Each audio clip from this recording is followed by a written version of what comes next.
All right, everybody. Welcome to Hardpoints, the podcast about energy security, the startup economy, how they intersect to shape the world around you.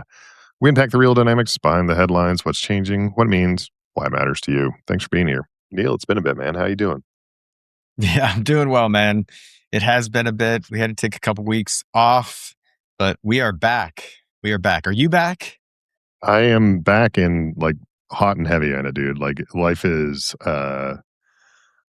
it's happening. Is that because it's 102 Yeah, degrees in Denver? not today, thankfully, but it has been one hot summer. And that, the Sisyphean task that I have working in my backyard of moving all those rocks, they keep being delivered at the hottest time of the day for the hottest day of the surrounding days. So I have a lot more of a tan for those watching on the video than I normally do about this time of year because, I'm working an office job. But I am out there in the sunshine, sweating it up every day. It's a little bit of like a flagstone patio is kind of like the world's heaviest jigsaw puzzle. You pick up a rock and you move it around and you go, nope, that one's not quite right. And every rock weighs like 80 to 120 pounds. So it's just, I feel my back. I feel my back at the end of the day. So how about you, man? You were traveling. Yeah, man. I mean, that's a good workout. It is that. So tell me about your travels. Well, it's been a month. We actually, I'm lucky to know how to sail, and we took a trip to Greece, and we got to sail around the Greek islands. Odysseus is a star these days again, and we got to visit his home island of Ithaca. I guess that I didn't know this, but so anyway, the Odyssey is coming out as a re-release movie, and so we got to bounce around islands like that. And then, so that was 2 weeks. We went to Rome, sailed in Greece, and then spent a couple days in Athens looking at the ruins. I came back on Tuesday, flew to Wyoming on Wednesday for a board meeting. I had my board meeting on Thursday, flew home on Thursday night to take my boy on Friday to Cooperstown, which is the baseball tournament for 12-year-olds. And then I spent about a week in New York and the East Coast doing, baseball stuff. So I just got home a couple of days ago, and I think I've spent 2 nights in my own bed in the last month. And so I'm ready to be home. Yeah. Well, I'm glad that you prioritize talking this big dumb fool, over other things you could be doing now that you're back at work. But it sounds like a pretty awesome month. Hopefully the board was in some place fun in Wyoming. Not, I can slander my own birthplace of Casper.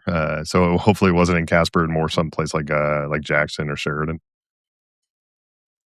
Nah, it was Laramie. I mean, it was really, I call Laramie Laradise. I'm not just me. A lot of people call Laramie Laradise this time of year because it's perfect weather and, it's sort of like day by day, feels a lot like paradise. So yeah, it was good. We do that on purpose. I think for a seed stage company, some people are like, what, you do meetings and board meetings in person? And I'm like, yeah, we sure do. We do one in Laramie every year. We do another one in California. And then the other 2 are done virtually. But, I think it's really important to get people out to Wyoming to see the site. So we actually did a site tour for our pilot turbine. And it was really good to see, the board members who are really city folk get their boots dusty. That's good. It's always good to get people a little out of their comfort zone. And it's good to get people in person where at the end of the day, we're all just a bunch of monkeys wearing suits. So the more you can get the monkeys together, the better things get. Amen.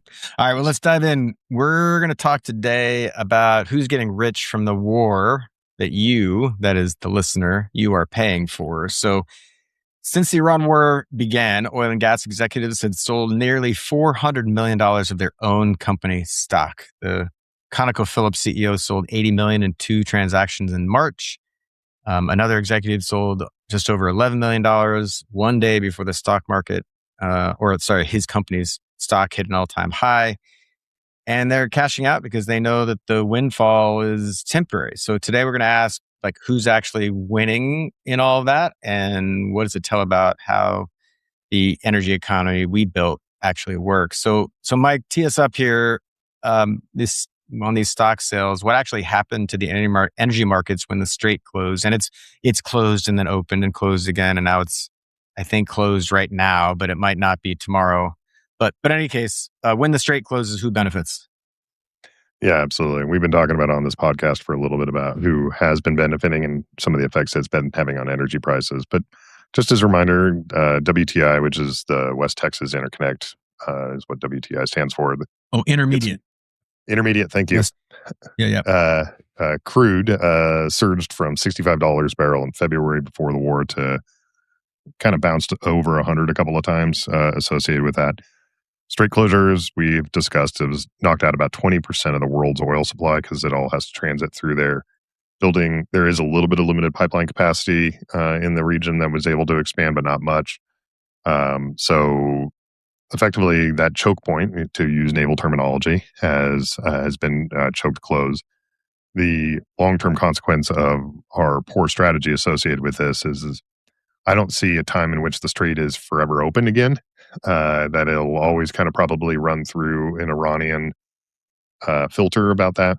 The other thing to talk about for the energy prices is that what did not spike as high as some people thought they would, largely based upon the amount of strategic petroleum reserves that were dumped onto the world markets, the U.S. and a bunch of other places, but in particular China.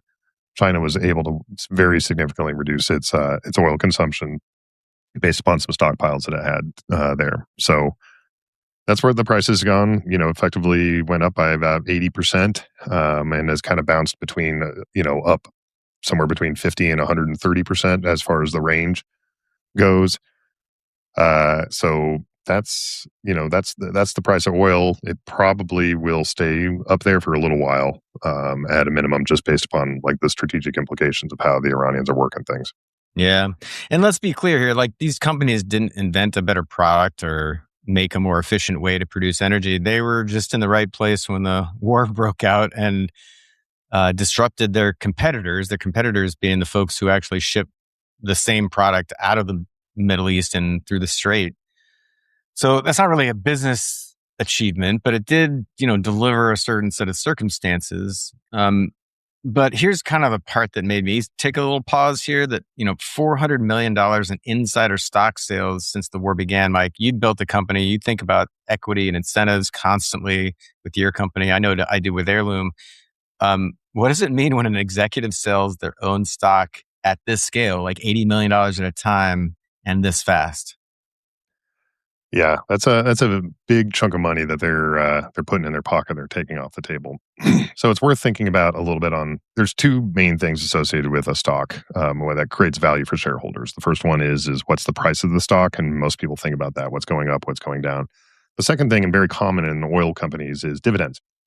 A lot of oil companies are thought of as reliable dividends producers. This is a little bit more, the way capitalism used to be done, which is if you own a share of the company, you own a share of the profits. Dividend is a fancy way of saying that's your share of the profits. And so, a lot of people have really liked oil companies from an investment perspective because they've been reliable dividend producers for your retirement account if you're just looking for income, for example. All of that said, when the amount of dividends that you produce will drive the price of the stock. If you know that it's going to give you, $20 a year moving forward, you'd be willing to pay $80 a share, somewhere in that ballpark. And if you know that in the future it's going to produce $10 in dividends a year, maybe the price of the share really should be closer to $40. And so the price of the share is supposed to reflect the future value of the company, like the present and expected future of the value of the company.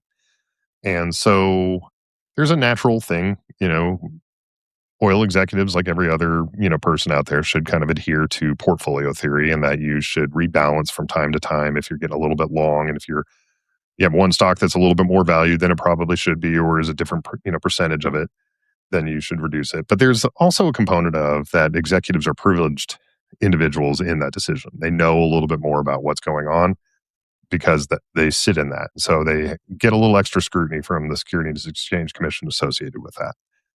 And it is a very clear signal, if you are an executive, that generally you don't want to sell a ton of your shares, because what that is, your number one job as the CEO is to maintain confidence in the company. And so if people are no longer as confident in the company because you're selling shares, then you're doing a damage to all of your shareholders as well, because they have a value associated with the shares in the company too. And we ended up seeing that. as these companies, they sold kind of at or near the peak, these executives, the share price of those companies started doing a slide after that. Part of that is just a supply and demand concern because there was a whole bunch of shares that got dumped onto the market that weren't there before. But part of it is also a loss of confidence. Um, and so the whole thing gives you like a little bit of this like that's fishy, man. What's going on here? Yeah. So let me start with saying it's not illegal. Like this is Nope. company executives do this all the time. But one of my big lessons out of business school was buying and selling stock really comes down to information. If you've got information asymmetry in a positive way, meaning you know more than the rest of the market, you have an advantage. And so clearly this group of folks that sit in these seats and deal with, they see the inside of the company's inner workings, and they are more familiar with the market than anybody else. They've got more information than anybody else. And I think part of what it makes you think is if they're selling now, they must be sort of looking ahead and thinking to themselves, like, the company's stock is worth more now than it's going to be 5-10 years from now. And you could, sort of pull that apart and say, well, are you saying that these assets are devaluing over time and therefore, you want to dump them now? Or are you just saying this is a temporary shock based on political events and you're just taking advantage of that momentary lapse in time? It could be a bit of both, of course, but I just think the information asymmetry here is, it just sort of like, especially now when we're looking at the difference between the pay of a CEO and an average worker and just corporates in general, this just feels pretty icky. Yeah, just because it's legal doesn't mean it should be.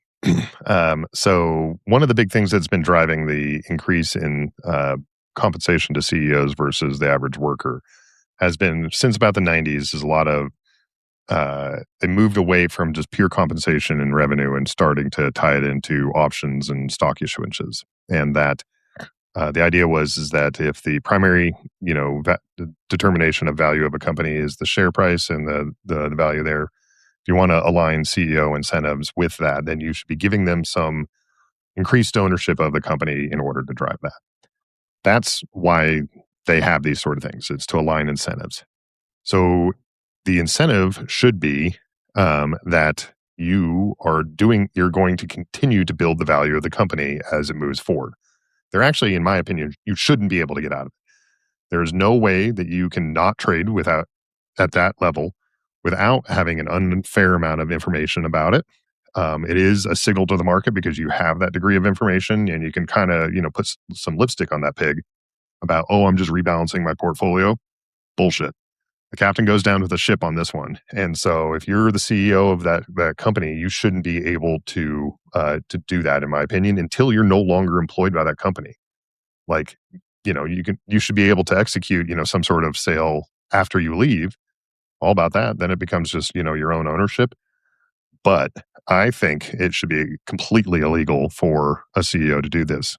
I would absolutely argue that it's immoral from a shareholder perspective as well. Mm.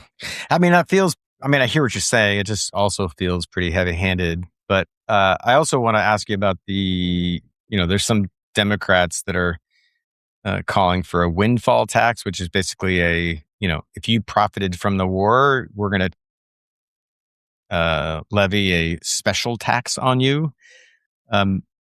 It's got no Republican support, so it's probably not going anywhere. But I don't know. Do you want to sort of argue one side or the other of whether that's a good thing or not? I think I could argue both sides of it. On the first one, to take the Democrat side here about like a windfall tax, which is we've had in this country for a little while now, where losses are absorbed by the masses and gains are centralized in the few.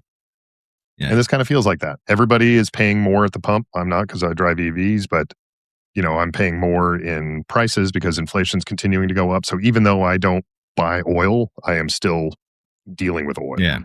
I'm paying for that. We're all paying for that. There's a few people that are making a lot of money off of that. They're some of these CEOs. Yeah, it's sort of like, well, And I mean, just to draw what you're saying there, this is the Wall Street bailout from 15 years ago, where the taxpayer essentially shouldered the burden of bailing out big corporates and and Wall Street, and did when Wall Street came back and made hundreds of billions of dollars, did that get distributed back to the taxpayers? Of course not. So anyway, I think what you're saying is these executives are cashing in $80 million at a time when the rest of us, maybe not you specifically, but the rest of us are paying 4 to 5 in California, more than $5 a gallon at the pump. yeah, and even though I'm not paying 4 to 5 for more dollars per gallon at the pump, I'm also paying for it in increased food prices, delivery costs, everything. We are all paying for it a few. And yeah, the 2008 bailout is the most obvious example, but there are others too about where when things get a little sticky, they go to the government. The government, there's this regulatory capture, and they get bailed out, or they get some sort of subsidy, or they get something that helps them, and the rest of us get hosed. So I get that, and to a funny part, like to a certain extent, so does Donald Trump, because he is buying shares of companies. So the federal government now owns it, which is like socialism, like definitionally. Um, so I kind of get that sentiment. That said, the other side of the argument, and I don't know if it's the Republican one, but I look at like the Texas electricity markets around ERCOT, and the idea of ERCOT and is that if you have a really open market where you can wheel and deal, and you can have some things, and you can have some really high incentive behaviors. So, for example, if there's a big electricity crunch around like a cold snap, the price per kilowatt hour can skyrocket. And that can drive some unusual behaviors in the longer term where people are like, okay, there's actually an opportunity for every so often to have this huge windfall. We need to invest in the opportunity to potentially collect that the next time it comes through. The ultimate outcome of that is the Texas energy market means that it's actually one of the most renewable in the country, with a lot more battery penetration, because there is these opportunities to make a lot of money. And there's a little bit of a risk profile to that. And so the whole idea here is that you should probably, the bigger picture between the two of them is that you should tie risk with reward. And so if these oil companies have risks, then they should get the rewards. And if they don't have the risks, then they should be heavily taxed all the time, in my opinion, because whether it's windfall or not, because they aren't, part of running and starting a business is you take the risks, you should be able to reap the rewards. But if there is no risk, there should not be reward. And so that's where my head goes is, um, I think long term, the oil is in structural decline, and we should tax it and build a sovereign wealth fund attached to that. At a minimum, pay down the debt. Yeah, I mean, from an energy security standpoint, it's actually a great thing to have LNG and oil production capability in the U.S. I mean, just look at Europe's dependence on Russian gas, and I've seen reports that Europe has gotten down to just a few weeks of aviation fuel before they're going to run out, because they're so reliant on external sources. But to your point, that's a national asset that is backed by this like bailout infrastructure, where companies take relatively minimal risk, and the CEOs therefore are compensated for taking risks that they're not fully owning, and then they're cashing in when it's really at least in part a public good, and again we're bearing the load for a lot of that risk. Yeah, I mean, where are the CEOs actually taking risks themselves as individuals? Where are the oil companies like taking risks? Um, these are companies that have been around for a long time. They're not like, so this level of reward for that degree of risk is a thing to be considered about. The other thing is these aren't neutral players in the political space.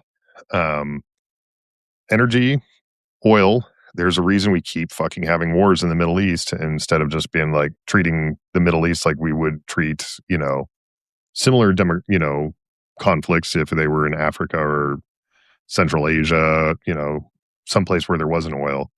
And that's because oil company executives who have a lot of money are donating to political campaigns. They are hosting conferences. Bush and Cheney both came from Texas. So, and like Cheney had to switch to becoming a Wyoming resident in order to become vice president because they were two oil executives from Texas, and that was constitutionally not permitted. So there's like this component of like this mental capture of like, why do we keep giving a shit about this sort of place? And it almost feels to me a little bit like almost like the revenge of the oil execs against OPEC, right? Which is to kind of encourage these wars that they know are going to close down the straits and where the windfalls are going to be theirs. And the consequences to everybody else be damned. Now that's a total conspiratorial kind of conspiracy is maybe not quite the right thing, but like it's a little bit of an aggressive take, I'll say. But I do know that we give a lot more of a shit about the Middle East than we should, and it's all because of oil. And it seems to be that it's driving our national policy in so many ways.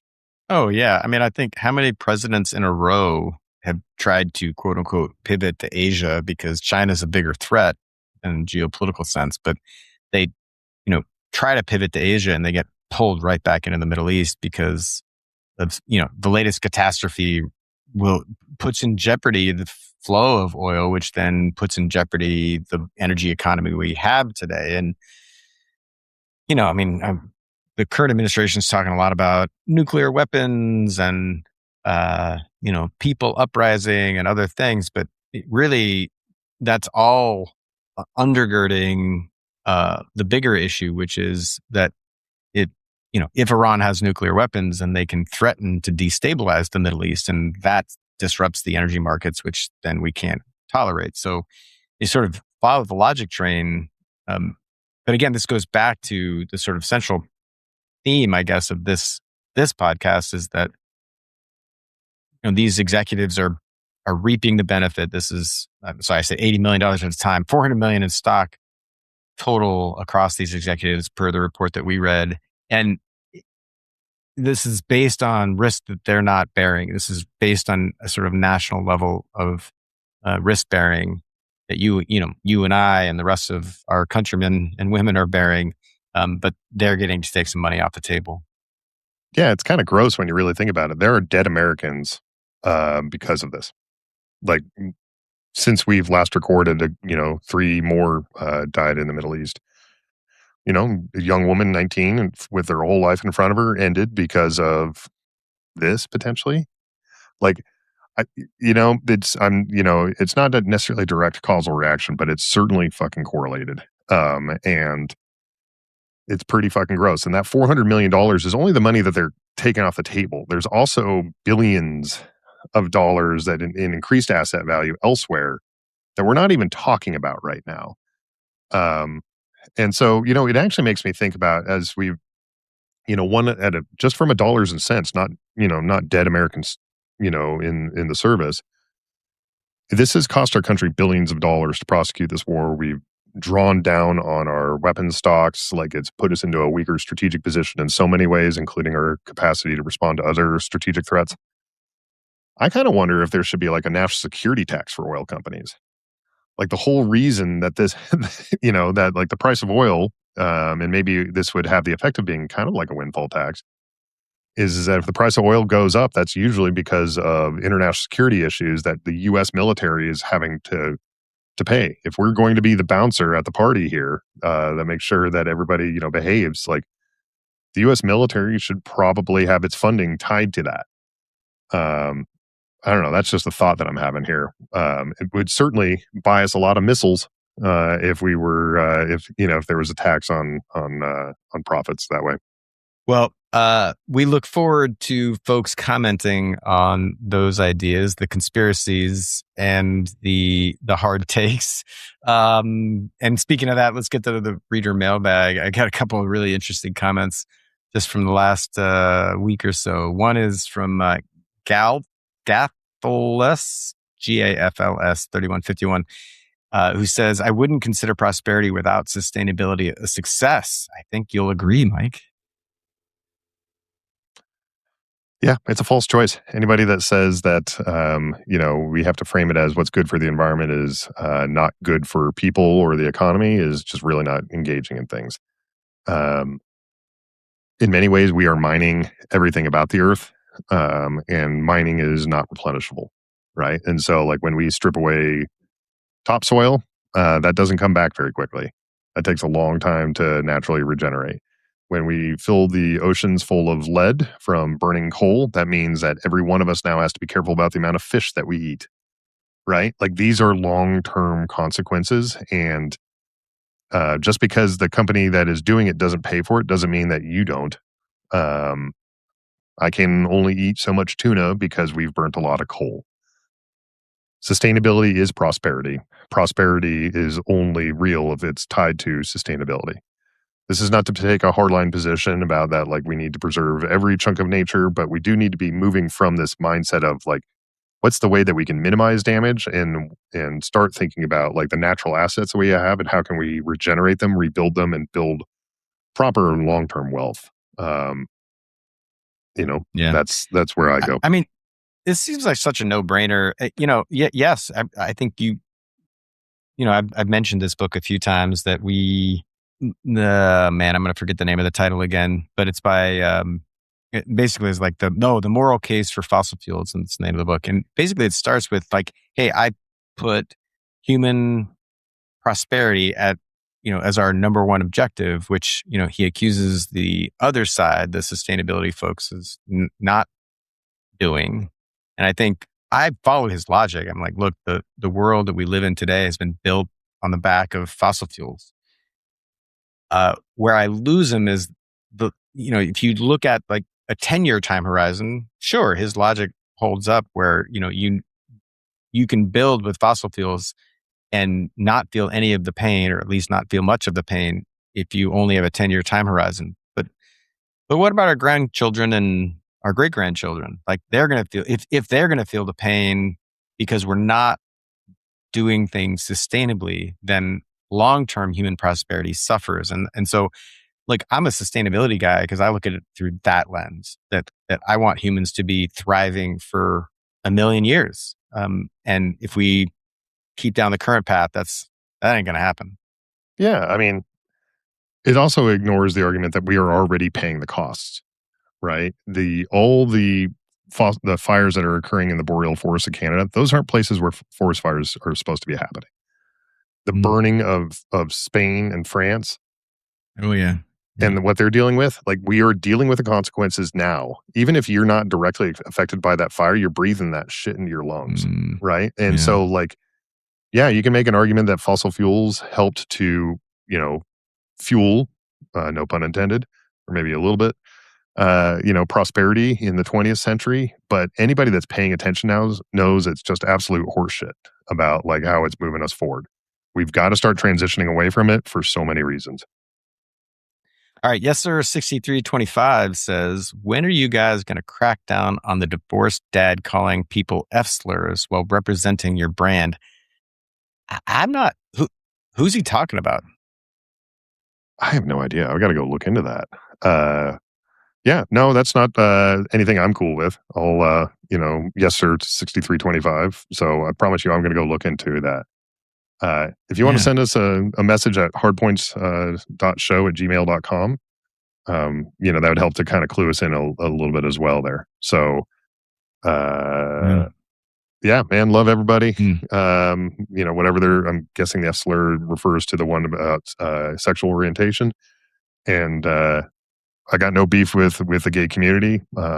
So if anybody is using kind of, that kind of language to describe anybody, like even if it's not a member of the gay community, whatever it is, like if they're using that kind of language, like they don't really need to be attached to us. And so we'll look into it. Yeah.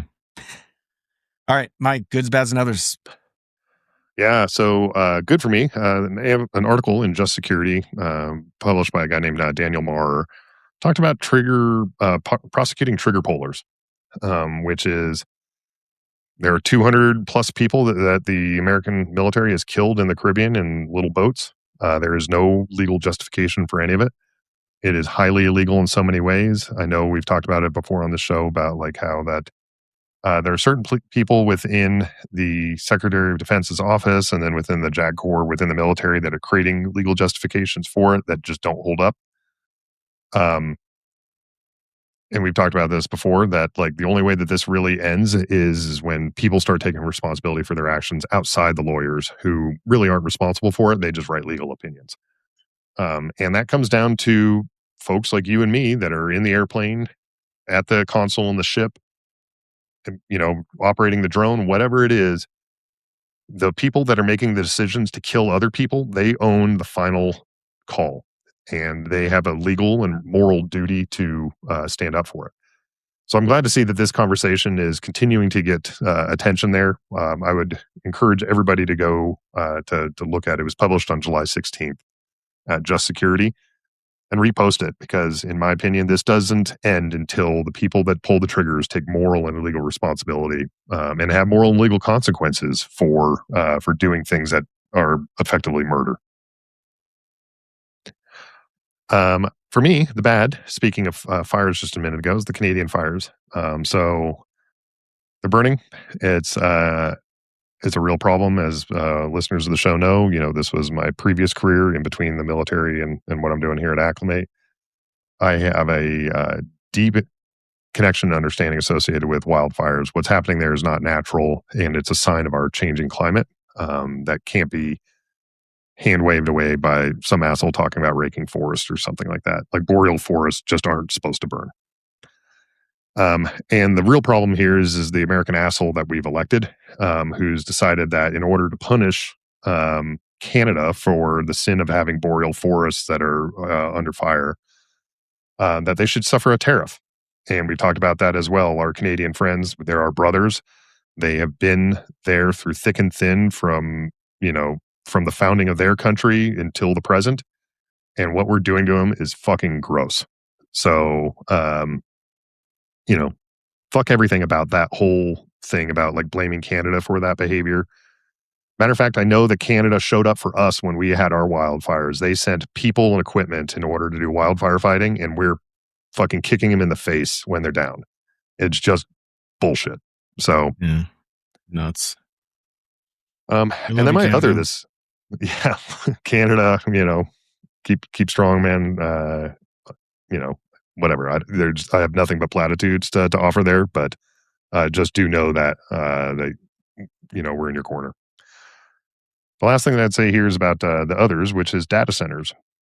There's increasing evidence that there's a lot of debt being tied up in data centers, and there's some worry that there's a potential for like a 2008 sort of scenario, or an Enron sort of scenario, where a lot of people have been investing in a lot in data centers, but the debt that's attached to it, if you look at like the Metas and the Anthropics and the Open AIs, et cetera, some of it's on their balance sheet, but some of it is not, which starts looking a lot like that.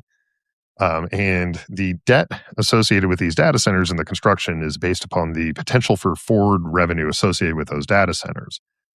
But if that doesn't materialize, and the appearance is that it won't materialize, then there could be a very rapid collapse of assets. And so you have this kind of combination of the Enron sort of thing, of where there's debt that's not located on balance sheets, because again, it's legal. It may be under kind of standard accounting practices, but it still is like intentionally done to deceive.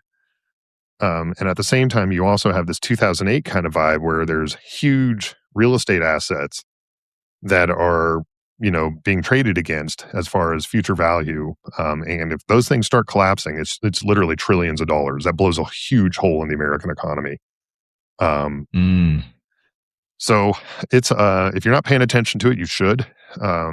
We are potentially at a point of danger here. I'm not confident that it's going to tip over, which is why it's not a bad, but I'm definitely on guard. So how about you, man? What's good with you? All right, so my first one may surprise you a little bit. It's the Blue Angels Flyby. Did you see that? I did. I was like, man, where's he going with this? This is not a good. Yeah. Okay. Well, so here's my take. This falls into the category of Hegseth has largely been a disaster as a SecDef. But one of the things I really didn't like when I was flying is the sort of standard of perfection. And when you're flying a fighter, I want guys around me that are willing to push on that permeable membrane. This is what one of my favorite CEOs used to say is like, you want guys who are willing to push against that permeable membrane, lean into it, don't fall through it, but like guys who are willing to push the edge a little bit. And I think we got into a mindset at least in my experience, where there was just this expectation of perfection. If you push on that membrane at all too hard, you were gone. And there was zero tolerance for fuckery. And this guy, I don't know if he was right or wrong. There's so much behind the scenes here. None of us really know if he was like totally fucked up or just like did it on purpose or got lost a little bit. I mean, maybe you know, but I didn't look into it closely enough to know. But what I liked about the response is that Hegseth machismo thing comes back and is like, yeah, we're not firing that guy. We're going to, did he fly a little low and fast and scare some people? Sure. But these guys are warriors and that's okay. So I don't know. It's a good to me because it's a reversal of what I think was sort of an expectation of conservatism and perfection that I just didn't like. It won't surprise you. I disagree pretty vociferously with that. I used to be an air show pilot, actually. And one of the things in the air show is that like, one of the things I liked about the Navy and the Marine Corps is that like they said, these are the things you can't do. Everything else is inbounds versus the Air Force where it's like, this is what you're allowed to do. Everything else is out of bounds. Right. Right. And when you became an air show pilot, there was a little extra trust that was put into you to say, okay, the box of things that you can't do, that's smaller now.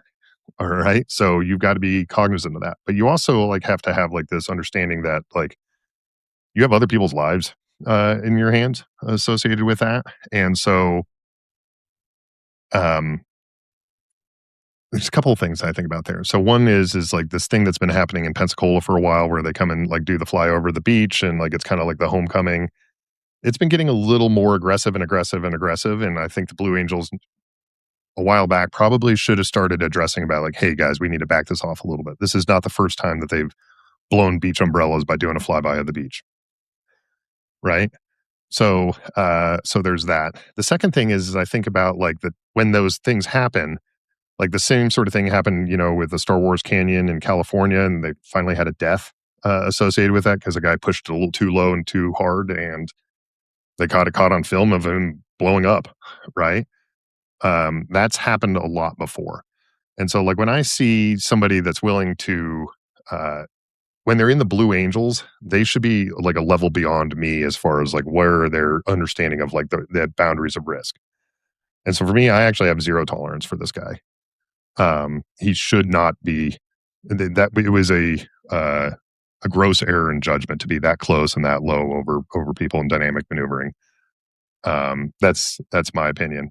I don't support a zero defect mentality, but I do support at a minimum that commanding officers should be able to deal with their own people. And in this flyby and a couple of the others that Hegseth has condoned, like he's not even letting the CO engage. Like he's from SecDef, SecWar, whatever the fuck his name is.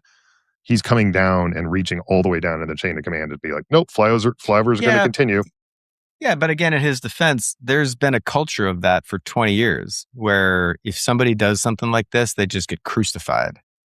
And yeah, we just disagree. I think the crucifying of folks who push the envelope and yeah, this guy fell through the membrane. I'm not disagreeing with that, but I want aggressive warfighters on my team. And I think that Hegseth is making a statement. Just like guys in my squadron were made examples of and their wings were pulled when they did something a little dumb. And for way less than this, right? They were at like 499 feet when they were supposed to be at 500 feet. I mean, that's an exaggeration, but things like that. And they just got their wings pulled because the wrong colonel was watching at the time. And it grates me, man. Obviously, I'm like, yeah, I mean, I hear you, but I also know 2 dead pilots that were operating outside of the bounds, and it killed them. And they were doing it for air shows. And so, where should our aggression be? If it's in like a tactical sort of thing, like doing ridgeline crossings, how can we, push the envelope there? Okay. Showboating over civilians on a public beach, I'm not there. Anyways, what's your bad? Disagree. Dude? My bad is that, I thought this example would help people like this. We talk about the strait being closed, but this one's actually coming right home. My grandma and I are very close. She needs eye surgery and she can't get it because there's What? a special thing in the machine that runs the eye surgery, whatever. I'm not medical enough to know, but there's like a procedure that she needs to pass her eye exam. Her DMV exam's coming up in October. And so her doctor's like, you need to get an eye surgery done, but I can't do it. The doctor is saying this, I can't do it because I don't have the whatever gas is needed to run this machine that will get your eye into. So she may end up going to a different city. There's somebody, somebody somewhere has got this, but I just thought it was really interesting that she was denied eye surgery because of the strait. Yeah, that is Wow. an unexpected outcome, and maybe an illustration about like it's more than just gas prices. Yeah, like there's a bunch. Yeah. We talk about like fertilizer and other things, but here's one that surprised us. All right, and my other is that Messi's 39. He's younger than me. God bless him. And he turned 39 during the World Cup and did a midnight workout on his birthday. Led Argentina to the final. And I'm not a soccer fan, not an Argentina fan, but man, whatever Messi's doing, I want it available to everyone. And right now, because I was just impressive, man. Like he was the star that we all thought he would be. They didn't win, but I thought he played very well. And to be 39 and doing all that shit, I just hats off to him. Yeah, I wish we could all have that. Probably comes down to being a millionaire with unlimited amounts of time to exercise and have Yeah. good food. But yeah, God I want bless that him. for all of us. So, Yeah. but yeah, no, he what an incredible career for that guy. So All right, man. That's what we got. you got it. That's it for this episode of Hardpoints. Thanks for listening, being a part of the conversation on energy, national security, the startup economy. If you have a question or comment about today's show, please send us an email. We may feature it on a future episode. As we mentioned previously, our email is hardpoints.show@gmail.com. Hardpoints.show@gmail.com. Yes, sir. 6325. Hit us up so we can fix that. In addition, make sure to follow us wherever you get your podcast, share it on social media, or send it to someone who would appreciate it. Thanks again for joining us. Hardpoints is brought to you by the Valor Media Network. See you next time.